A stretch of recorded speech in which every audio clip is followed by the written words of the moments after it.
और अब ये इस ज्ञान से एक बार फिर सेट होएगा, भगवान से डरने वाली अच्छी आत्मा ऊपर आवेंगी, उभरेंगी, और निकम्मी आत्मा भी अच्छी हो जाएंगी इस ज्ञान को सुनकर। कोई किसी को दुखी नहीं करेगा, कोई लूटे खसोटे नहीं गा, उनको पता लग जाएगा किसके लिए कर रहा हूं, और करूंगा तो फिर पाप भी मुझे भोगने पड़ेंगे। किसी का कोड लग रहा है, किसी की आंख फूट गई, किसी का कैंसर हो गया, किसी की जीभ कट गई, किसी का हाथ कटा पड़ा है, ये पाप कर्मों के परिणाम है। फिर जब को ये पता हो जाएगा कि ये ऐसे जो हमें आपदाएं आती हैं ये हमारे पाप कर्मों से आती है, फिर कोई बुरा नहीं कर सकता। अनजानपने में हाथ जला रहे हैं हम, अनजानपने में नंगे तार को, बिजली के तार को जिसमें करंट होता है उसको भी छू लेता है बालक, और मृत्यु को प्राप्त हो जाता है। और जब वो बड़ा होता है, समझदार होता है, उसको ज्ञान होता है कि इसमें भयंकर बिजली है, नंगे तार को आप भी हाथ नहीं लगाता और दूसरों को भी नहीं लगाने देता, दूर से आवाज लगाता कि इसके निकट ना जाना, इसमें बिजली है, मर जाओगे। तो पुण्यात्माओं, ये जो पाप अज्ञानता में कर रहे हैं, कोई मिलावट करता है, कोई चोरी कर रहा है, कोई लेकर नहीं देता, कोई झूठ बोल रहा है, कोई रिश्वत लेता है, ऐसे ऐसे जुल्म कर रहे हैं, कोई दहेज मांगता है, परेशान करता है किसी दूसरे को, और जो जिसके अधीन है, जैसे पत्नी अधीन है पति कर, वो अपनी पत्नी को तंग करता है तो पाप का भागी होता है। ऐसे ही जो जिसके अधीन है, वो तगड़ा आदमी नीचे वालों को परेशान करता है, उसको बहुत बुरा हाल होता है। तो फिर हमने डर लगेगा कि आत्मा परमात्मा की है, और इनको हम दुखी करेंगे तो प्रभु हमसे नाराज हो जाएगा, क्योंकि उसके बालक हैं ये उस धनी के बच्चे हैं। धनी के बच्चों को कोई तंग करता है तो उसकी फिर शात आया करे, उसकी खूब पिटाई करता है वो, तो फिर हमने डर लगेगा, फिर हम गलती नहीं करेंगे। पंजा दस्त कबीर का सिर पर रखो हंस, यम किंकर चंपे नहीं उधर जाते है वंश। दर्द बंद दरबे से है सतगुरु पुरुष कबीर, नाम लिए बंद छूटे है और टूटे यम जंजीर। सतगुरु पुरुष कबीर हैं 3 लोक तत्सारे, कोट 49 परछे भी 14 भवन उधार। सतगुरु पुरुष कबीर हैं 3 लोक तत्सारे, 2 4 की क्या चले ये उधार हंस अपार। सतगुरु पुरुष कबीर हैं 4 युग परवान, झूठे गुरुआ मर गए ये हो गए भूत मसान। गरीब झूठे गुरु के आश्रय कदे न उधरे जीव, सच्चा पुरुष कबीर है आद्य पुरम गुरु पीव। गरीबदास जी बता रहे हैं कि पंजा दस्त कबीर का सिर पर रखो हंस, और जम किंकर चंपा ने यम के दूत तुम्हारे निकट नहीं आएंगे, भूत प्रेत कभी निकट नहीं आएंगे, और तुम्हारा पूरी वंश आने वाली पीढ़ियां भी पार हो जाएंगी। इसके चरणों में लगे रहना। पंजा दस्त कबीर का सिर पर रखो हंस। अब कबीर जी का पंजा हमारे सिर पर कैसे रहेगा? जब लग हंसा हमरी आना, काल लगे ना तुमरा बाना। जब तक हम कबीर परमेश्वर की मर्यादा में रहेंगे, उनके नियम में बंधे रहेंगे, मर्यादा का पालन करेंगे, नाम खंड नहीं करेंगे, तो उनका पंजा आपके सिर पर बना रहेगा।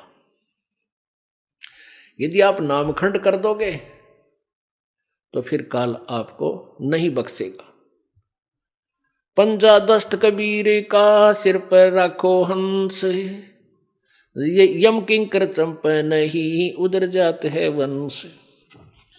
सतगुरु पुरुष कबीर का बिखम पंथ बैराट, शिवसन का दिक ध्यावे ही मुनिजन जो है बाट।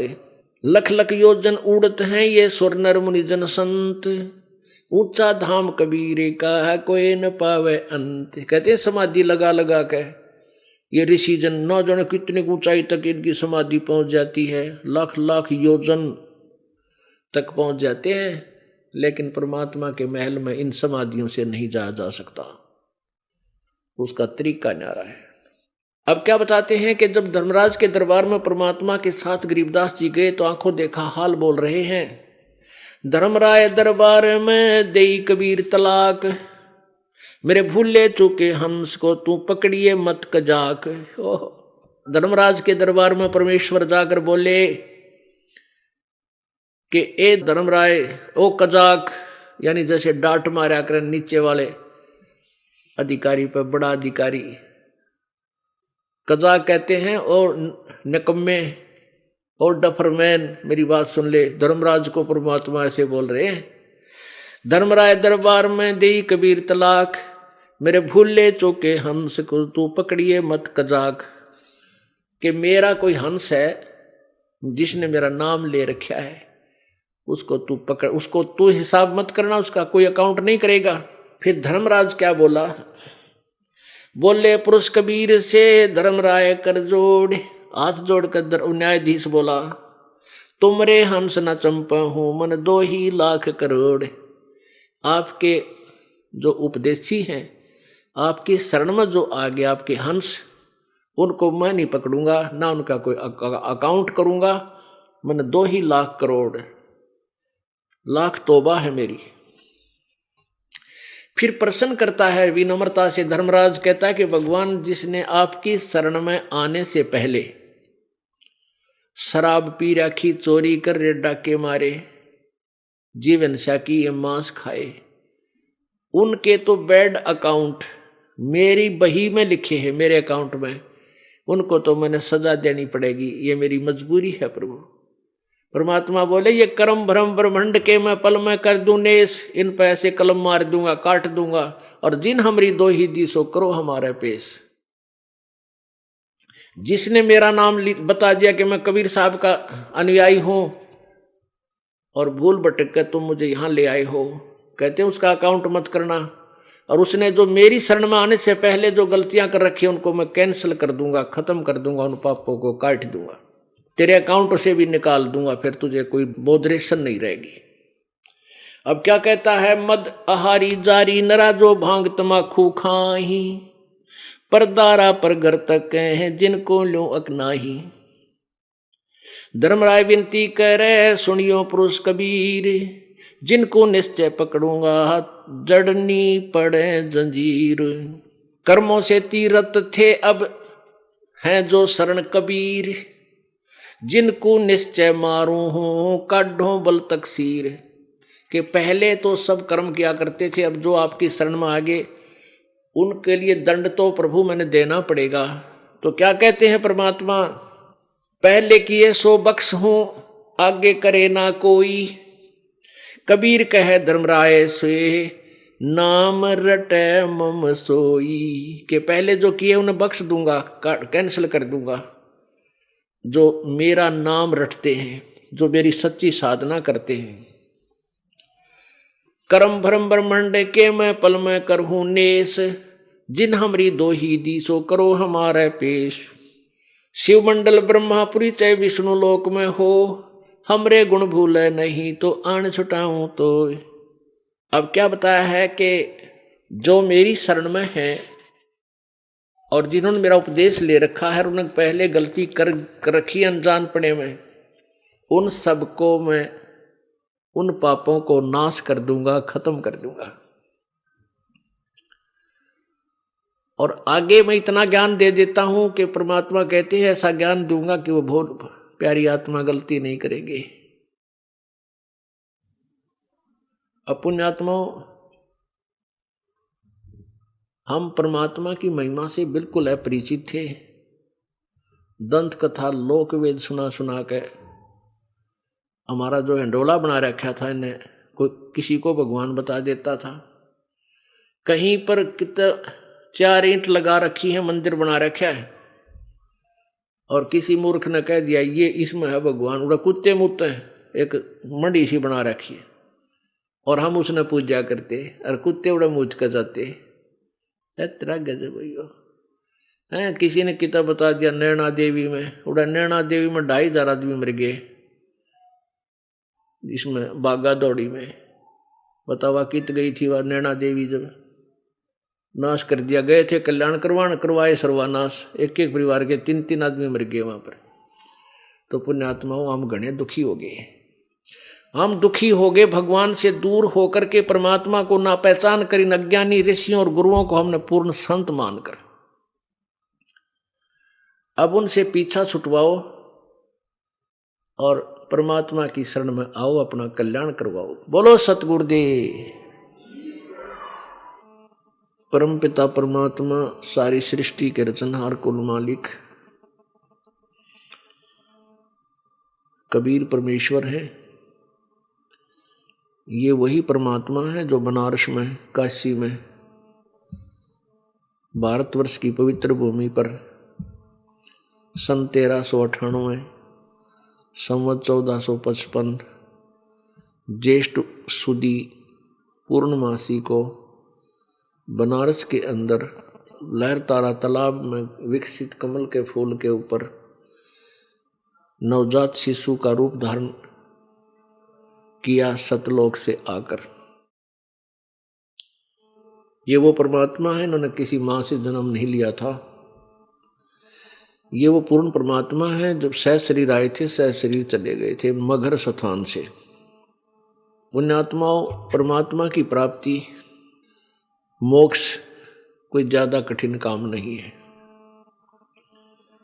सबसे कठिन काम है ये निर्णय करना कि परमात्मा कौन है, उसके पाने की विधि कौन सी है, और पूर्ण संत प्राप्ति, ये तीन चीज कठिन है।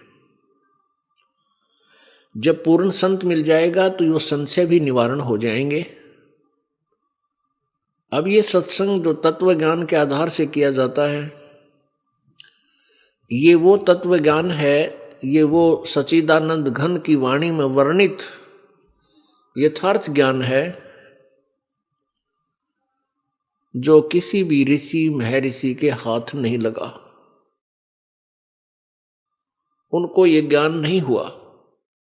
केवल कुछ एक पुण्यात्माओं को परमेश्वर स्वयं आकर के सतलोक से आकर के मिले, जैसा कि उसका विधान है। परमात्मा स्वयं ही आते हैं, अपने तत्व ज्ञान को ठीक ठीक वो स्वयं ही प्रचार करते हैं। परमात्मा की परिभाषा अर्थात अपनी जानकारी वो स्वयं ही आकर के बताते हैं, क्योंकि काल भगवान ने सब मिथ्या ज्ञान, लोक वेद पूरे मानव समाज में प्रवेश कर रखा होता है। उसी पूर्ण परमात्मा ने आज से लगभग 600 वर्ष पूर्व यही तत्व ज्ञान सच्चिदानंद घन की वाणी में, अपनी कबीर वाणी में लिखवाया हुआ था, उच्चारित किया था, बोला था, जो धर्मदास जी साहब ने उसको लिपिबद्ध किया था। और वो ज्ञान आज सभी सदग्रंथों से भी मेल खाता है। अब इस तत्व ज्ञान के आधार से निर्णय किया जाएगा कि परमात्मा कौन है, कुल का मालिक कौन है, और उसके पाने की विधि क्या है। ये स्पष्ट हो जाने के बाद फिर परमात्मा का पाना कठिन नहीं, क्योंकि परमात्मा की भक्ति बहुत ही साधारण है, जिसको प्रत्येक वर्ग कर सकता है। गरीब से गरीब कर सकता है, बीमार कर सकता है, रोगी और स्वस्थ सभी भगवान को प्राप्ति कर सकते हैं। लंगड़े लूले जो भी हैं वो परमात्मा प्राप्ति कर सकते हैं। ये निर्णय होते ही कि परमात्मा ये है, कबीर देव है, कबीर भगवान, और यही पूजा के योग्य है, इसके पाने का ये मंत्र है, और पूर्ण संत से ही मंत्र प्राप्त करके भक्ति की जाती है। ये तीनों चीज मिलने के बाद, स्पष्ट हो जाने के उपरांत, चलते फिरते, बैठ के, लेट के, सफर में, यात्रा में आप उस नाम का जाप करते रहिए। और गुरु मर्यादा में चलिए, जो भी धर्म क्रियाएं बताई हैं वो करते रहिए। सभी ने प्रमाण दिया है कि राम नाम रटते रहो जब तक घट में प्राण, कभू तो दीन दयाल के भनक पड़ेगी कान। ये तो सूक्ष्म वेद कबीर परमेश्वर के द्वारा दिया गया ज्ञान में लिखा है कि परमात्मा की प्राप्ति का जो मंत्र है वो राम का नाम है। उस राम नाम को अंतिम श्वास तक जाप करते रहिए और कभी तो परमात्मा की कृपा होगी, आपको सीने से लगाकर अपनी प्यारी आत्मा अपने बच्चे को सतलोक ले जाएगा। इसी का प्रमाण पवित्र गीता जी अध्याय नंबर 8 के श्लोक 13 में कहा है। गीता ज्ञान दाता कहता है, ब्रह्म की मेरी साधना का ओम इति एक अक्षरम ब्रह्म व्यवहारन माम अनुशमरन यह प्रयाति तजम देहम सयाति परमाम गतिम।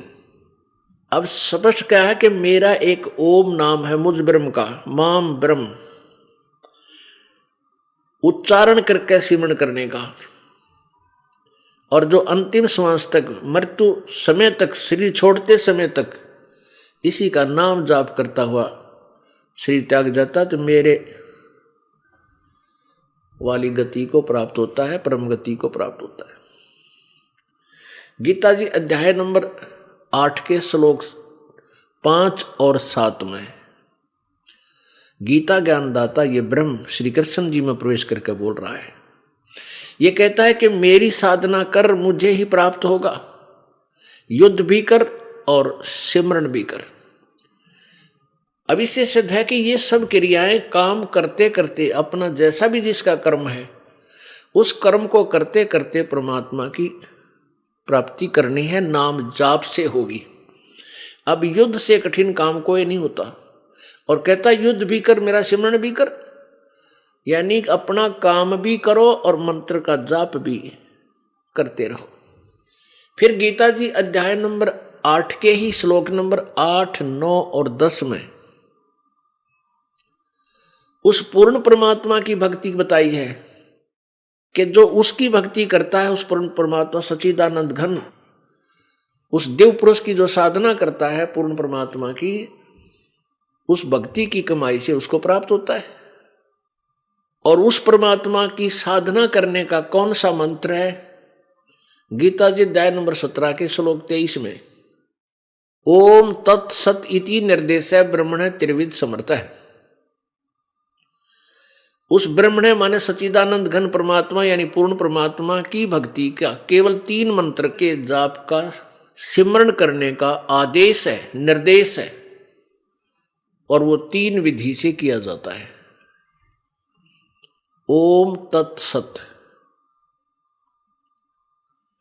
ओम ब्रह्म का जाप है, ये तत् और सत ये सांकेतिक है।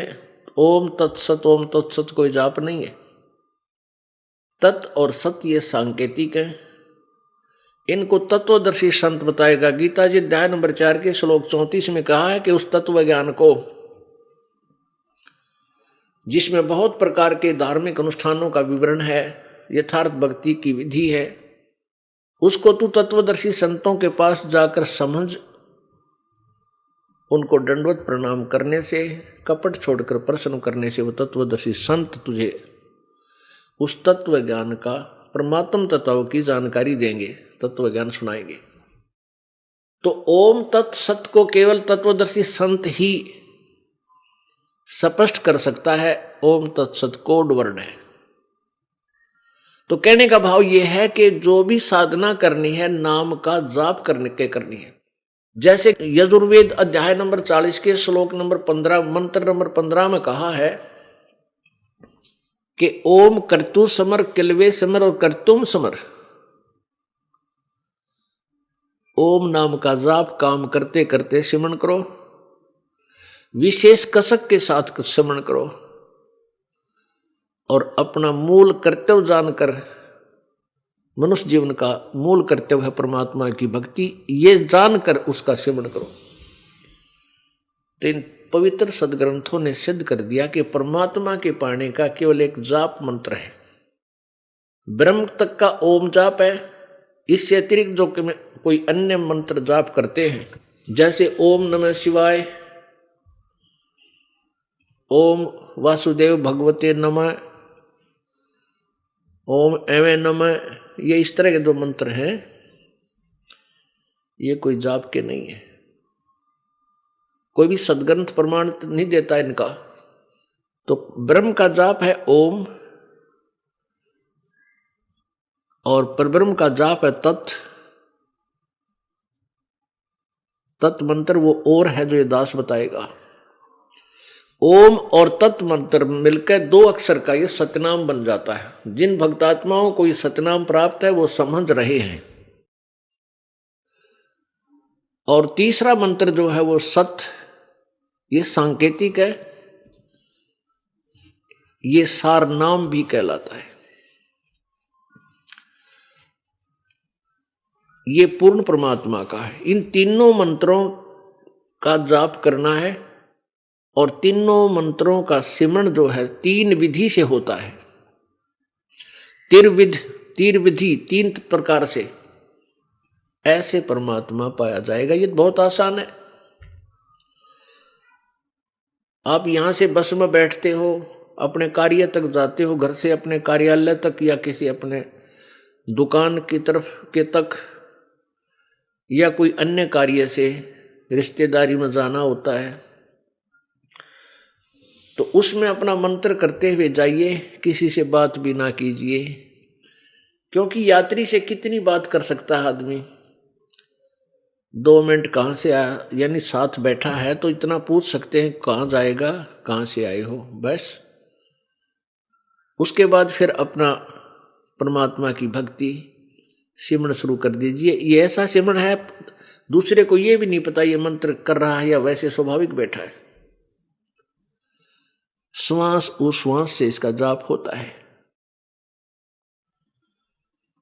इसी प्रकार कोई किसान है तो अपने खेत में काम भी करे, जैसे हाली बीज धुन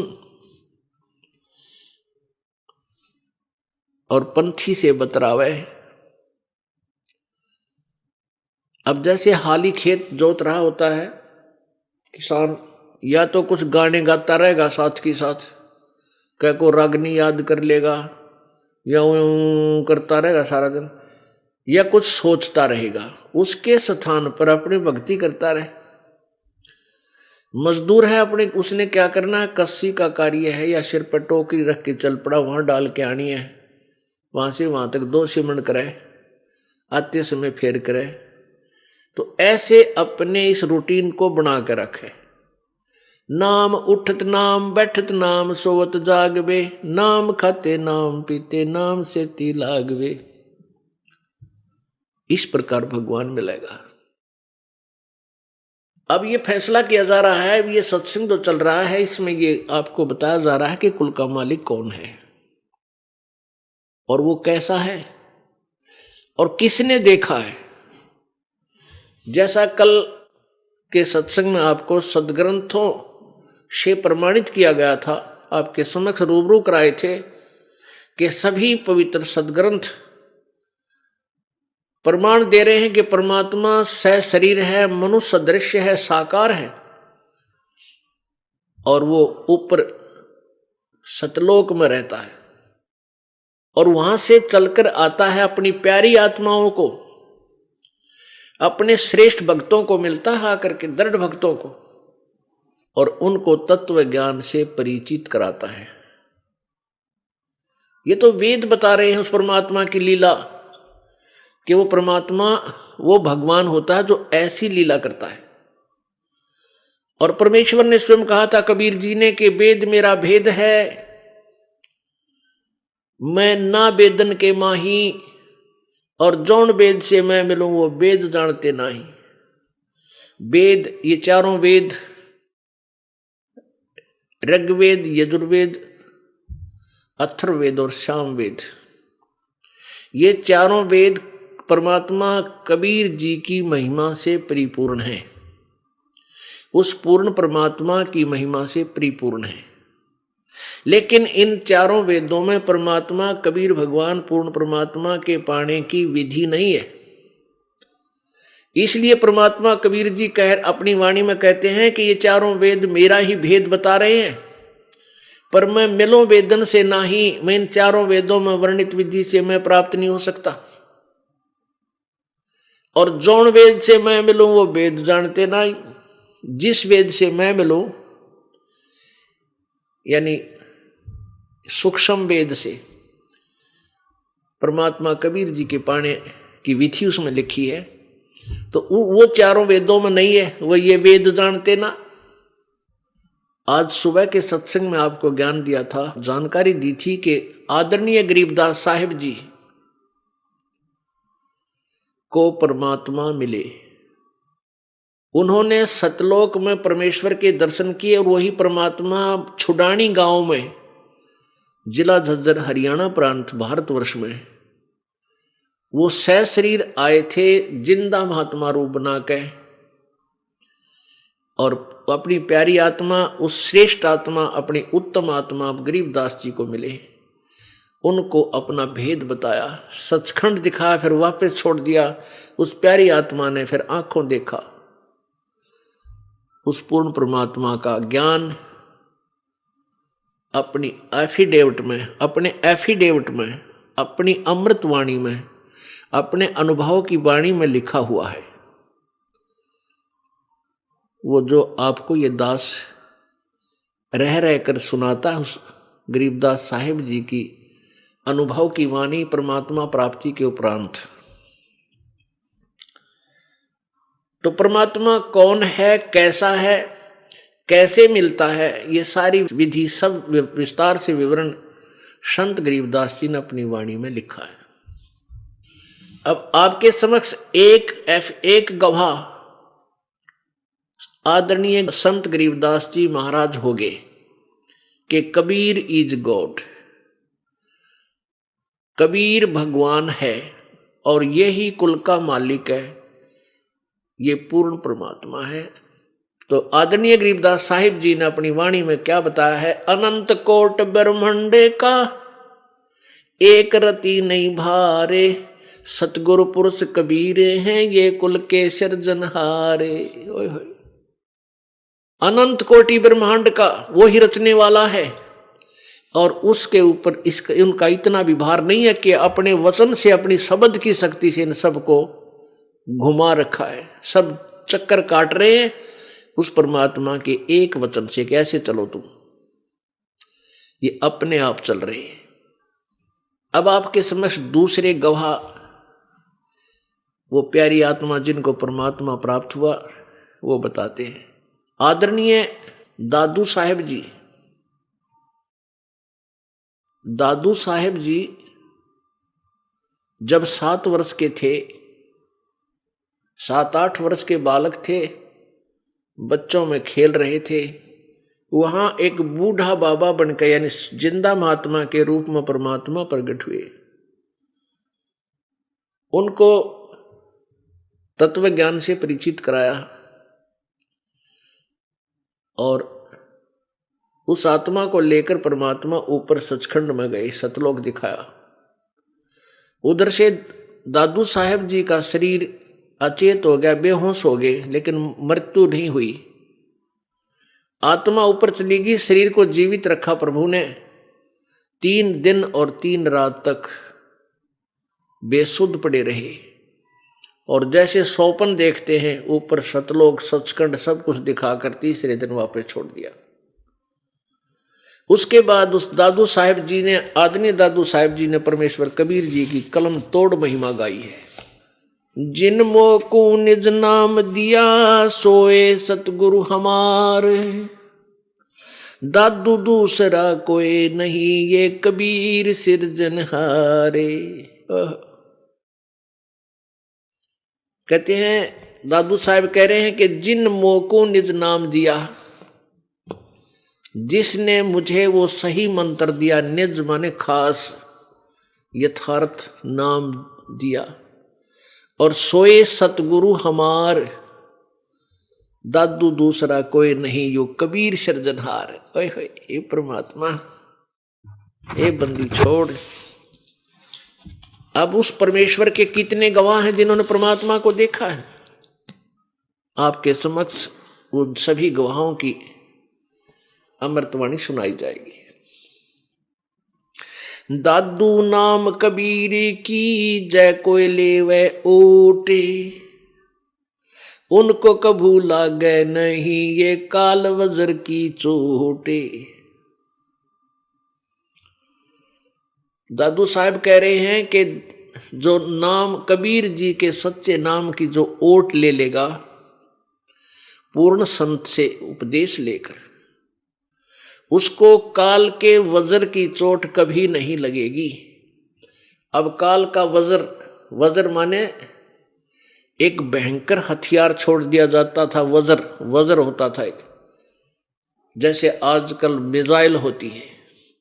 कहते काल ऐसे गुप्त वज्र छोड़ देता है जिनके कारण जैसे कोई दुर्घटना होती है। अब काल के वज्र गुप्त कौन से हैं? जैसे दुर्घटना में एक ही परिवार के 3 आदमी मर गए, बता के बच्चा उस परिवार में। अब किसी क्षेत्र में बाढ़ आ जाती है, हजारों की संख्या में व्यक्ति मृत्यु को प्राप्त हो जाते हैं। किसी क्षेत्र में भूकंप आ जाता है, आपने सुना होगा कहीं कोई एयर क्रैश हो जाता है, कोई हेलीकॉप्टर दुर्घटनाग्रस्त हो जाती है, कोई बसें दुर्घटना हो जाती है, कितने ट्रेन टकरा जाती है, या कहीं पर कोई ऐसा कोई बीमारी आ जाती है, कोई हार्ट अटैक होता है। ये काल के वज्र हैं। और जो परमात्मा कबीर जी की शरण में आ जाते हैं उनके ऊपर ये अटैक नहीं हो सकते। हम इसीलिए भगवान की खोज करते हैं। उनको अगर कोई बीमारी रोग हो जाता है वो भी ठीक होता है, परमात्मा ठीक कर देते हैं। तो इसलिए परमात्मा के विषय में दादू साहब कह रहे हैं कि उनको कभी लागे नहीं। दादू नाम कबीर की जय कोई लेवे ओठ। नाम की ओट का तात्पर्य है जैसे आपने परमात्मा की शरण ले ली पूर्ण संत के द्वारा उपदेश लेकर, तो वह नाम की ओट होगी। कबीर जी के नाम की ओट, ओट माने शरण, रक्षा कवच। वो रक्षा कवच हो गया, भगवान अपने आप रखवाला होता है। और उनको कभू लगे नहीं काल वज्र की चोट। जो जो शरण कबीर के तिरगे अंत अपार। दादू गुण की ताक है कैतन आवे पार। जो कबीर जी की शरण में आए हैं ना जाने कितने पार हो गए, उनका वर्णन नहीं कर सकते। परमात्मा प्रत्येक कलयुग में, वैसे तो प्रत्येक युग में आते हैं, लेकिन उन 3 युगों में थोड़े ही जीव पार होते हैं और चौथे कलयुग में परमात्मा थोक के बाह से पार करते हैं बिना गिनती के। अब जो यह पिछली पीढ़ी प्रारंभ होगी, इसमें परमात्मा न जाने कितने लाखों करोड़ों अरबों तक को पार करेगा। और ये सुअवसर इसी युग में, कलयुग में और इस पिछली पीढ़ी में होता है। कुछ हजारों वर्षों तक ये ज्ञान चलेगा। हजारों वर्षों तक जो भी पुण्यात्मा परमात्मा की प्यारी होंगी, उनका जन्म आप पुण्यात्माओं के घर में अच्छी आत्माओं का होगा। वो पिछले पुण्यकर्मी प्राणी आएंगे, आपको भी कोई कष्ट नहीं होने देंगे, उनके कर्म इतने अच्छे होंगे। और फिर वो भक्ति करके अपना पार हो जाएंगे। हजारों वर्षों के बाद फिर नास्तिकता फिर पनपेगी, लोग दुष्ट हो जाएंगे। अब देख रहे हो कितनी गिरावट आ गई है समाज में, भक्त मनुष्य समाज में जुल्म हुआ पड़ा गति। और अब इस ज्ञान से एक बार फिर सेट होएगा। भगवान से डरने वाली अच्छी आत्मा ऊपर आवेंगी, उभरेंगी, और निकम्मी आत्मा भी अच्छी हो जाएंगी इस ज्ञान को सुनकर। कोई किसी को दुखी नहीं करेगा, कोई लूटे खसोटे नहीं गा। उनको पता लग जाएगा किसके लिए कर रहा हूं, और करूंगा तो फिर पाप भी मुझे भोगने पड़ेंगे। किसी का कोड लग रहा है, किसी की आंख फूट गई, किसी का कैंसर हो गया, किसी की जीभ कट गई, किसी का हाथ कटा पड़ा है। ये पाप कर्मों के परिणाम है। फिर जब को ये पता हो जाएगा कि ये जैसे जो हमें आपदाएं आती हैं ये हमारे पाप कर्मों से आती है, फिर कोई बुरा नहीं कर सकता। अनजानपने में हाथ जला रहे हैं हम, अनजानपने में नंगे तार को, बिजली के तार को जिसमें करंट होता है उसको भी छू लेता है बालक, और मृत्यु को प्राप्त हो जाता है। और जब वो बड़ा होता है, समझदार होता है, उसको ज्ञान होता है कि इसमें भयंकर बिजली है, नंगे तार को आप भी हाथ नहीं लगाता और दूसरों को भी नहीं लगाने देता, दूर से आवाज लगाता कि इसके निकट ना जाना, इसमें बिजली है, मर जाओगे। तो पुण्यात्माओं, ये जो पाप अज्ञानता में कर रहे हैं, कोई मिलावट करता है, कोई चोरी कर रहा है, कोई लेकर नहीं देता, कोई झूठ बोल रहा है, कोई रिश्वत लेता है, ऐसे ऐसे जुल्म कर रहे हैं, कोई दहेज मांगता है, परेशान करता है किसी दूसरे को, और जो जिसके अधीन है, जैसे पत्नी अधीन है पति कर, वो अपनी पत्नी को तंग करता है तो पाप का भागी होता है। ऐसे ही जो जिसके अधीन है, वो तगड़ा आदमी नीचे वालों को परेशान करता है, उसको बहुत बुरा हाल होता है। तो फिर हमने डर लगेगा कि आत्मा परमात्मा की है और इनको हम दुखी करेंगे तो प्रभु हमसे नाराज हो जाएगा, क्योंकि उसके बालक हैं ये उस धनी के बच्चे हैं। धनी के बच्चों को कोई तंग करता है तो उसकी फिर शात आया करे, उसकी खूब पिटाई करता है वो, तो फिर हमने डर लगेगा, फिर हम गलती नहीं करेंगे। तो ऐसे हम परमात्मा के इस ज्ञान को समझकर एक मानव बनेंगे। अब हम मानव नहीं रहे।